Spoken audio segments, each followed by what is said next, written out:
Morning, all. Settled down today. Nowhere near as windy as it was yesterday here. And we're up to September 8th now. We're getting closer and closer to fall when we start playing hockey. It's so weird to have the conference finals now. And, you hear the discussions bubbling up. So I'll throw out there first that Yarrow Halak said it is difficult when you're down by a goal and you don't have the fans there to cheer you on and cheer you on for the comeback. Now, to me, that means everything's equal. That means to me the teams that are winning are the teams that are the best teams that are in this and are best able to deal with the circumstance. So it's different. And so we'll see after this is all done what players say. And again, this will affect how the 2020-2021 season looks. All of this experience is going to affect how next season looks. So game 2 tonight between Dallas and Vegas. 8 p.m. Eastern, 5 p.m. Pacific. Dallas, of course, leads this series 1-0. And Dallas shut Vegas down kind of easily in the first two periods. And then Vegas really woke up in the third. So the question of whether or not Leonard or Fleury are in the net, it will be in the net, that's going to be a question that's out there. The reality is that's not the important question. The important question is where is the offense going to come from? Scoring 2 goals in 4 games with a goalie in the net, scoring 4 goals overall, 2 of them into an empty net, that tells you they are definitely having some problems with the scoring side of things. Now, I do think they can break out of it. I do think they're capable of it. I think they have, with Pacioretty, Stone, Smith, Marchessault, Carlson, they have plenty of guys who could put the puck in the net. It's a matter of getting a little more creative with where they're shooting from and finding ways to break through the defense for the Dallas Stars. And the Dallas Stars showed in game 1 they are a much bigger, more difficult team to play against than Vancouver. No offense to Vancouver. But in terms of the size and the physicality, they don't really have that. Like I said throughout Vancouver's run, if Vancouver's relying on size and physicality and a bunch of hitting, they're going to lose because that's not their game. Dallas can. Dallas can play the physical game. They can play offensively. They've shown in these playoffs. This Dallas team is a whole other beast than the one we saw in the regular season. This is something completely different. So Vegas is going to have to come out tonight with more of a plan suited towards Dallas because game 1 felt like just more of the same that they were doing before. And again, I do think that Dallas has played a team in Colorado that's a higher caliber team than Vancouver was against Vegas. And maybe that's part of it as well. Maybe Vegas got into some bad habits and they were still able to overcome them against Vancouver and they can't against Dallas. Whereas Dallas got pushed to the limit by a Colorado team that's pretty darn good. And we'll see how things go tonight. For Vegas, it is a must win. This is the first must win they've had in the playoffs.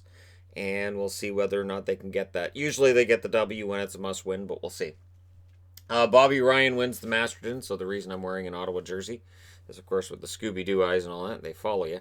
Bobby Ryan wins the Masterton for dedication to the sport and all of that other wonderful stuff. And I think this is probably the one that was the favorite to win it anyways. Bobby Ryan's story and him, admitting he had a problem and then going out and getting that dealt with, and then he came back and he had the hat trick against Vancouver.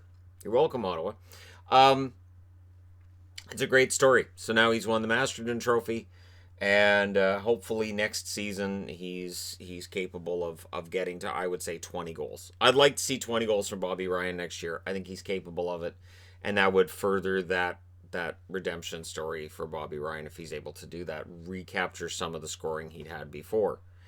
Now, Michael Russo, who reports on The Athletic, he for the Minnesota Wild, he has a podcast because there are podcasts everywhere. Me saying that, every time you say the word podcast, another one's born. So Michael Russo reported that he had heard, so it's third-hand information, that the Capitals weren't taking life inside the bubble seriously, and they didn't really want to be there. They didn't really have any interest. Now here's the interesting thing. So this gets out there, and people are going to say, well, yeah, see, I knew this. This is what's going to happen. The players don't want to be there. Nick Jensen's wife says, no. No. My husband wanted to be there, and so did his teammates. They wanted to win a Stanley Cup. So who are we going to believe? Third-hand report or the wife of a player who kind of would have inside knowledge as to whether or not they really wanted to be there. My guess is a lot of the internet will take the report and run with it. Go, yep, this is it, this is it. And we'll also take Halak's talking about a lack of fans in attendance having an effect on the game. That's it. We're going to invalidate everything. There is a desire, it would seem, to invalidate everything that the players are doing, which I think is a shame for the guys who are still in the bubble and doing everything they can to crown a winner, to keep their sanity minus their families and minus the ability to go out anywhere. I don't believe that. I don't. I think the Capitals were just beaten. And part of what drives me nuts is when a team loses, and this isn't just this year. I've seen this in other seasons where a team will get beaten. Usually it's an upset. And the fans will go, they won the cup last year. They really weren't that interested in winning it again this year. What? So with the Capitals too, Ovechkin has tremendous interest in being a Stanley Cup champion more than once. And he knows there aren't very many opportunities left. So I'm going to straight up say that, Russian Machine Never Breaks was the one that reported on this. And then Nick Jensen's wife, I should say, responded to his tweet on it. I really don't think this was they don't really care situation. I don't. Do I think that 100% of the players have been 100% invested? No. But are 100% of the players 100% invested during any given postseason? No. Again, there have been times where I've watched a player in the playoffs and I've thought to myself, that guy doesn't want to be here, or his head's not in the game. He's not, and then in the off season he either leaves as a free agent or gets traded, and this is just, that's always been a thing in hockey. It's just now that they're in this bubble environment, now we have a target. We can say, okay, the reason is this, and then that way it's not about a player's character. It's not about any of that. Michael Granlund is not re-signing with the Nashville Predators, according to his agent, to which I would say, if I was Nashville, where are we getting the money? How much does he want? No. So apparently Granlund's going to test the free agent market. I'm thinking it's going to be a lukewarm free agent market overall. Granlund could be a good signing, though, if it's a value signing. So again, with the flat cap, he may get less money and less term than he'd have expected this year. But on the free agent market, he could be a good signing. Again, not if you're looking at him as a prime guy, but if you're looking at, second line, and then as his contract goes along, he'll probably be a third liner. If you're paying him with that in mind, he might be an okay pickup. Yakov Trenin may go to the KHL. He doesn't want a two-way deal, according to his agent as well. So this is we want a one-way deal, and the meaning of that is, if a player signs a two-way deal, they get paid one sum of money if they're in the NHL, and they get paid much, much less if they're in the American Hockey League. And so that can be a huge difference. It just a huge difference between, $75,000 in the American League for the year or $750,000 at the NHL level. It's like I've said for a long, long time. Yeah, people can point to NHLers and say, well, they're really greedy. They take all these millions and millions of dollars. The guys in the AHL, most of them, they're not making anywhere near that. They might be making $50,000, $60,000, $75,000 a year. So, it's not that they're poor, but they're not, rolling in the money or anything. Unless they use coins. I don't recommend rolling around in coins. It's just, especially if it's hot out, it's not a good idea. But yeah, he doesn't want a two-way deal, so he may end up in the KHL. Be interesting to see what he does. And then last thing, and I thought this would be kind of a point of levity for today, because sometimes we need levity. So I bid on auction items from the Canucks store, and they'll be taking their place on the set. I have yet to figure out whether I'm going to put them on this side or put them in the Canucks corner. But they're pretty nice items, and so I'm looking forward to having them on the wall. And I paid, and it said it was shipping, and then I got an email this morning from the Canucks store saying, so we'd like you to pay for your items, please.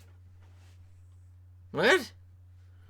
So what I did was I got screenshots from my bank transactions that I paid them the exact amount for those two items, and then I sent them the order pages from the website showing that I had paid and that they were shipping, with the idea of saying, hey, if I'm not going to get them, if you're saying I haven't paid for, I'm not paying twice. Which makes me wonder if maybe this is Vancouver's way of going, how are we going to pay for Markstrom? Hey, you know those guys that bid on the auction items? Charge them again. That sounds kind of Michael Scottish of you. Yeah, whatever. Just make them pay again. They'll do it. They want those items. No, no. So I've proven I've paid for them on two different fronts, showing my bank balance and showing the actual page showing that they were paid. And yeah, I'm not doing it again. And the funny thing is, one of the pages that was for the invoice now shows I have to pay it again, and I'm like, oh no, I've already paid for that item. So no.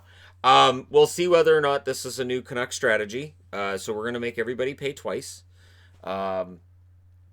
New sponsor, the Michael Scott Paper Company, and yeah, I'm not paying. I really hope I get those items, but if they're gonna still say, well, we don't think you paid for them, I'm gonna say, okay, well then refund to my account, and we'll just declare it even. I'm not doing that. So, all right, hopefully that all gets straightened out today, because since they shipped from Vancouver, I should have been getting those items today, and now I'm not. So that's fun. All right. Thank you guys so much for watching, for all your support. Don't forget to hit like and subscribe if you're browsing your way through. You just happened upon this video. Channel hit 161,000 subscribers yesterday. Thank you guys so much for all of that. That's like 39,000 less than 200,000. That's insane. That's a lot of people. So thank you guys so much for all your support, and I will talk to you again soon.